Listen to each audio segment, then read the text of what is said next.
본 방송에서 제공되는 모든 정보는 투자 판단의 참고 자료이며 투자의 최종 책임은 본 방송을 이용하는 본인에게 있습니다. 네, 반갑습니다. 오늘은 1월 18일 화요일입니다. 날씨가 오늘 또 추워졌죠? 네, 뭐 겨울이니까 추운 게 당연하겠습니다만 1월달이 또 이렇게 지나갑니다. 자, 1월 말로 접어드는 그런 상황인데, 자, 이렇게 시간이 지나가면 어쨌든 네, 겨울은 지나가고 날씨도 따뜻해지고 또 꽃피는 봄이 오고 그런 거 아니겠습니까? 뭐 한 2주만 있으면 이제 입춘 아니에요. 그러니까 결국에는 이렇게 지금 당장은 어우 추워 못 견딜 것 같아. 그렇지만 따뜻한 날이 온다는 얘기죠. 자, 증시도 마찬가지예요. 주가가 지금은 하락해서 굉장히 좀 힘들어하고 또는 쳐다도 보기 싫고 막 그냥 주식 이야기만 하더라도 막 그냥 진절머리가 나고 뭐 그럴 수 있겠습니다만, 이게 또 시간이 지나서 어느 정도 회복세를 보이게 되고 또 분위기가 좋아지게 되면 주식에 대한 관심이 지금보다는 훨씬 더 많아지리라 생각합니다. 그냥 가십거리적인 얘기지만 강방천 회장하고 존리 대표 이런 사람들이 운영하는 그런 펀드나 상품들도 지금 마이너스를 기록하고 있어서 오늘 뉴스 제목에 이런 게 있더라고요. 강방천과 존리도 별 수 없나 뭐 그런 얘기가 있던데, 지금 그게 이제 시장의 실태라고 좀 보시면 되겠습니다. 국내 증시가 내려갔다라고 해가지고 꼭 국내 증시 부정적으로 보실 필요는 없을 것 같아요. 왜냐면 해외 증시 쪽에서 움직임들이 다시 좋게 만들어졌기 때문에 우리나라만 계속 디커플링 돼가지고 나쁘게 얘기된다, 뭐 경기가 계속 좋아지는데 우리나라만 이상하다 이렇게 볼 수는 없는 거거든요. 그래서 우리나라 증시가 다 좋은데 계속 떨어지고 있다라면 우리나라 증시만 계속적으로 저평가된다라고 생각하셔도 될 겁니다. 전일 유럽 증시 상황 보시면은요, 영국이 0.9%, 프랑스가 0.8%, 독일은 0.3%로 플러스 상승 마감했고요. 전체적으로 오름세로 계속 진행하면서 상승세를 보였습니다. 영국 증시가 2년 만에 고가권에 진입했다, 즉 신고가에 근접하는 모습이다라는 얘기가 좀 나오는 거고요. 영국 증시를 구성하고 있는 종목 80% 정도가 강세를 보였다라고 이야기가 되고 있습니다. 뭐 영국이고 프랑스고 지금 다 올라가면서 특히 이제 유럽 쪽에서 영국이 가장 많이 오른 모습이었는데, 이런 유럽 증시가 강하게 상승할 수 있었던 배경 중에는 일단 재료가 딱 한 가지 있다고 보시면 될 것 같습니다. 뭐 특별하진 않은데 중국 쪽 이야기들이 굉장히 많이 나왔다고 보시면 되겠습니다. 미국 쪽에서는 지금 뭐 휴장이기도 하고 그 외에 뭐 경제 지표도 특별한 사항이 없었잖아요. 근데 중국 쪽에서는 뭐 경기 부양책부터 해가지고 굉장히 좋은 소식들이 있었습니다. 중국 쪽 이야기 먼저 좀 살펴볼게요. 자, 인민은행이 지금 1년물 단기 MLF 조작으로 7천억 위안을 시중에 풀면서 금리를 종전 2.95%에서 2.85%로 0.1%포인트 낮췄다라고 되어 있습니다.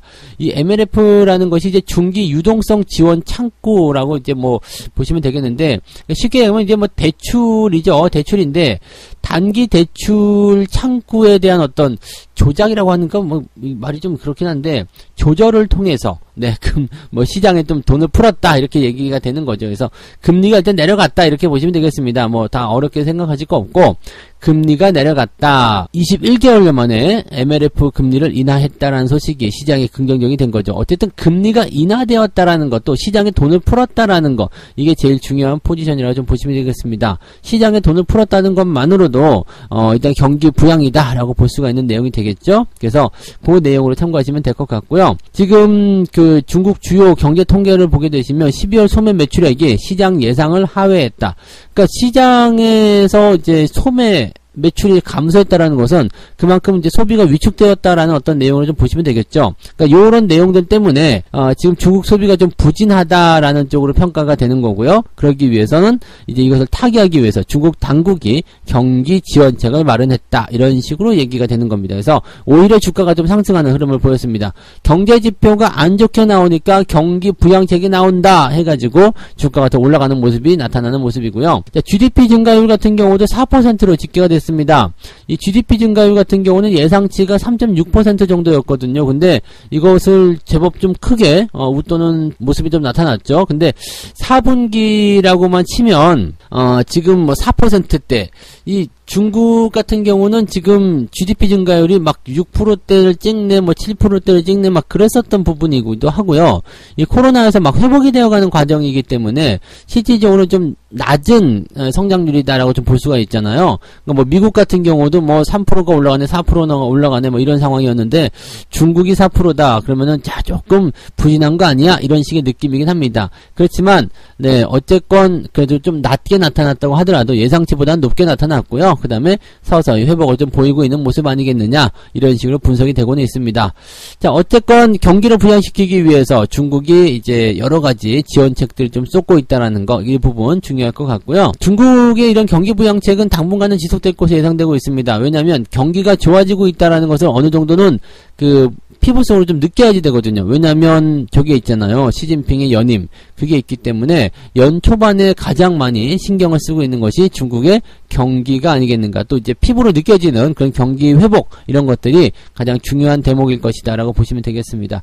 뭐 어쨌건 이런 소식들은 나쁘진 않습니다. 중국이 경기 부양책을 쓴다라는 거, 그래서 소비가 늘어난다라는 것은 이 시장 자체가 굉장히 크기 때문에 전체적으로 뭐 경제의 어떤 활기가 좀 돌아갈 수 있는 그런 형태의 모습이라고 우리가 구분을 지을 수도 있을 겁니다.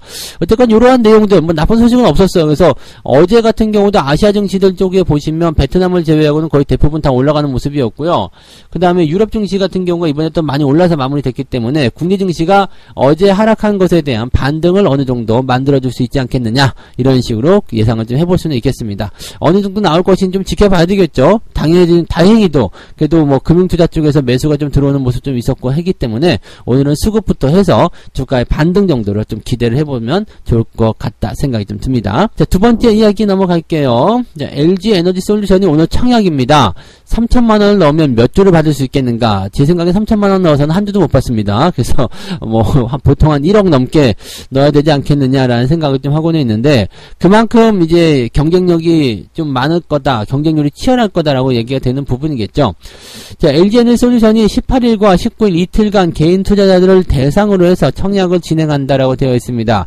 일반 청약자에게 전체 공모 주식의 25에서 30%, 그러니까 1062만 주에서 이제 1275만 주가 그 대상인데, 50% 정도가 이제 균등 방식이고요. 50% 정도가 청약 증거금에 따라서 나눠주는 비례 방식으로 배정이 된다라고 되어 있습니다. 쉽게 얘기하면은 이 균등 방식과 비례 배정에 대한 물량은 530만 주 정도씩 되는 거고, 그냥 기본적인 계산으로 단순 계산을 보게 되면 청약에 참가하는 그 사람들이 530만 명을 넘지 않는다면 이제 한 주 정도씩을 확보할 수 있게 되는 셈이 된다. 그런데 530만 명은 당연히 넘을 것이다 라고 보시면 되겠죠. 주식 인구가 지금 1000만 명이 아니라 2천만 명쯤 되는 거고, 지금 뭐 그 복수 지원이 안 된다고 되어 있는 부분이지만 계좌가 여러 가지로 되는 건 괜찮잖아요. 뭐 내 계좌, 뭐 그다음에 뭐 와이프 계좌, 뭐 아들 계좌, 뭐 등등등으로 해서 계좌가 해서 들어가는 건 나쁘지 않은, 그리고 그거는 제가 괜찮은 걸로 알고 있거든요. 그래서 한 사람이 이제 여러 개 증권사의 계좌를 여러 개를 하는 그런 복수 청약은 안 되지만,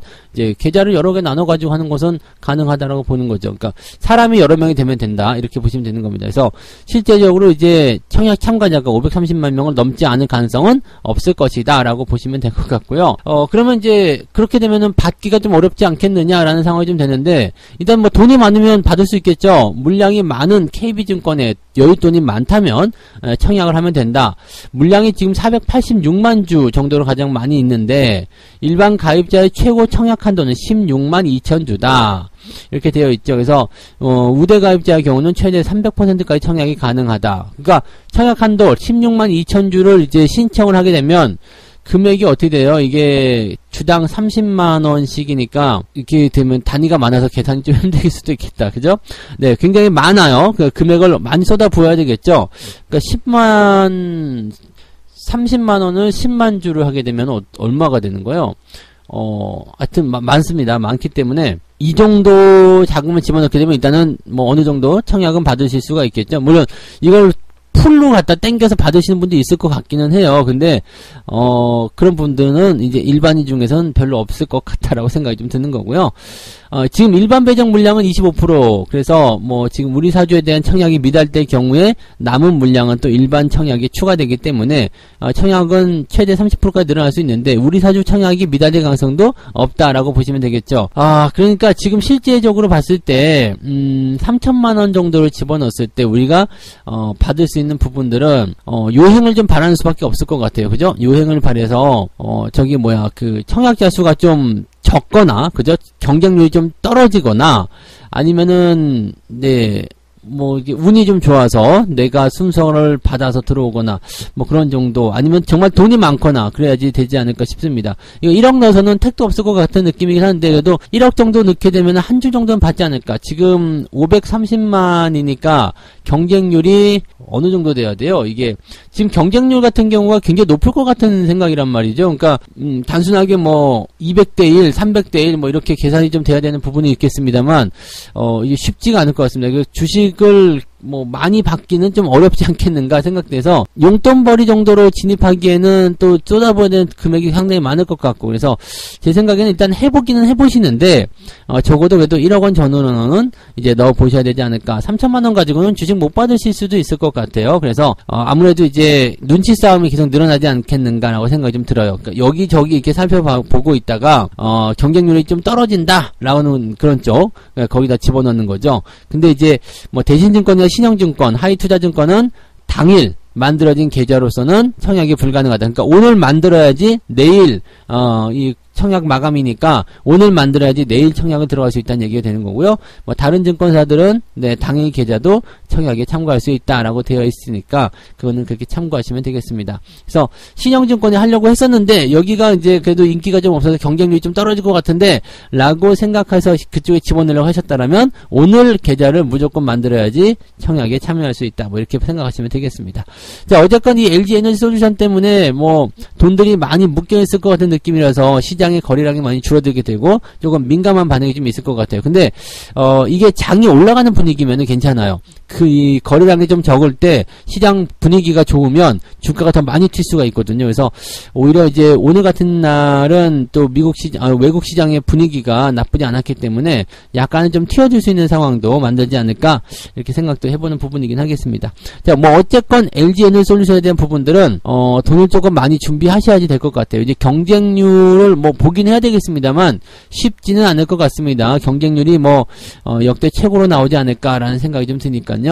돈이 조금 많이 필요하겠다 이렇게 생각이 좀 드시면 되겠습니다. 네, 세 번째 이야기로 넘어가도록 하겠습니다. 대장주도 예외는 없다. 금리 인상과 신작 실패에 발목 잡히고 있는 게임주 이렇게 얘기가 나왔는데 실질적으로 이제 금리 인상이나 신작 실패 이것 때문에 게임주가 내려간다는 그거는 아닌 것 같다 생각이 좀 들지 않습니까? 그죠?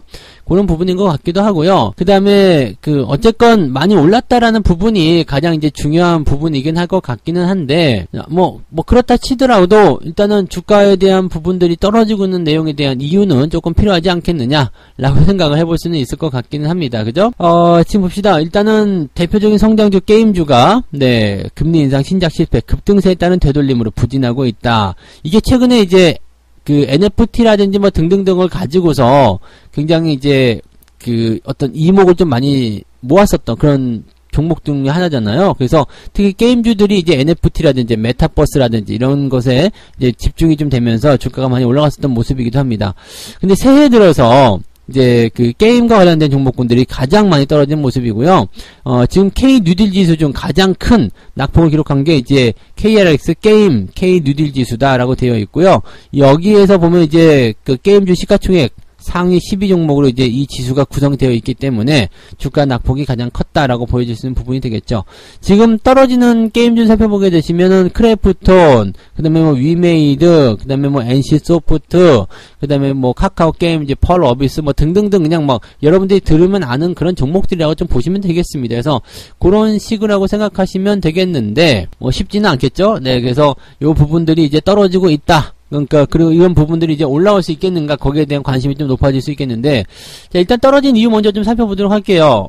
시장에서 얘기하고 있는 부분들은 이제 금리 인상, 미국의 연준 때 이런 조기 긴축 우려감에 따라서 성장주에, 그런 부담감이 생겼다. 그래서 이제 주가가 내려가고 있다. 이렇게 되어 있는 부분이 하나 있고요. 또 게임 업체들이 내놓은 신작이 예상보다 많이 부진하다. 이게 이제 두 번째 이유. 새로운 매출처가 없기 때문에 좀 애매하다라고 얘기가 나오는 부분이겠죠. 그 다음에 또 한 가지는 그동안 너무 올랐다. 테마를 통해서 뭐 NFT라든지 열풍이 좀 불면서 요즘엔 뭐 스쳐도 올라가는 게 메타버스였다면서요. 그래서 그런 시기다라고 되어 있는 부분이죠. 그러니까 그런 내용들 때문에 일단은 뭐 주가가 이제 뭐 상승하는 그런 포지션들이 많이 만들어졌었고 또 그것이 부담으로 작용되었다 이렇게 되는 부분이 된 것 같습니다. 그래서 뭐 그런 식으로 좀 참고하시면 될 것 같긴 한데 이게 뭐 돌리는 부분에서 지금 주가 하락이 나타났는데 그동안 많이 올라갔었던 상황에서 떨어지고 있는 모습이어서 올라오는 게 그게 쉽진 않을 것 같다라고 얘기가 좀 되는 부분이겠죠. 그러니까 지금은 이제 뭐 많이 올라간 부분에 대해서 그것을 입증할 수 있는 어떤 실적의 증가 이런 게 나타나야지만이 이런 밸류에이션에 대한 부담감이 줄어들고 주가가 상승할 수 있고 유지가 될 수 있다라고 얘기가 되는 부분이겠죠. 지금 증권사에서는 그렇습니다. 뭐 멀리 보면 괜찮다라는 얘기를 하고 있는데 글쎄 멀리 보는 것은 상당히 멀리 보셔야 될 것 같은 느낌이에요. 그냥 뭐 한두 달 정도 고생해가지고 주가 다시 올라갈 것 같다라고 생각하시면 모르겠지만 그 부분은 좀 어려울 것 같아요. 그러니까 멀리 보면은 진짜 멀리 봐야 되는 그런 상황이 좀 될 수도 있겠다라고 판단하시면 되겠습니다. 그러니까 실적 대비해서 너무 많이 올랐다는 얘기죠. 그러면 그 실적을 만들어내기 위해서는 이게 뭐 한두 달 해가지고는 실적이 딱 나타나는 모습이 나타나기는 어렵다는 얘기죠. 그러니까 그 실적을 전부 다 시장이 반영을 시키고 종목이 거기에 반영을 시키려면 주가가 내려가서 그 실적에 맞추거나 아니면은 아주 오랫동안 그냥 횡보를 통해 가지고 실적이 올라올 때까지 기다리거나 이렇게 둘 중에 하나 거란 얘기죠. 그러니까 지금은 사실 게임주들 공략하시기 이렇게 좋은 자리가 아니다라고 보여지는 부분이겠죠. 그러니까 단기적인 관점에서의 주가 상승은 지금 쉽지 않은 단계가 되어 있다라고 생각하시는 게 맞을 것 같습니다. 그래서 게임주들 반등 나올 때 뭐 이제 올라갑니다 라고 생각해서 접근하시는 것이 아니라 기술적 반등 이런 것들에 속지 않도록 조심하셔야 되겠다 라고 보시면 되겠습니다. 당분간은 게임주들 건드리지 않는 게 조금 유리하지 않을까 라고 생각이 드네요. 네, 모두들 좋은 결과들 꼭 만들어내시기 바라고요. 저는 장중시황 때 다시 오도록 하겠습니다. 고맙습니다.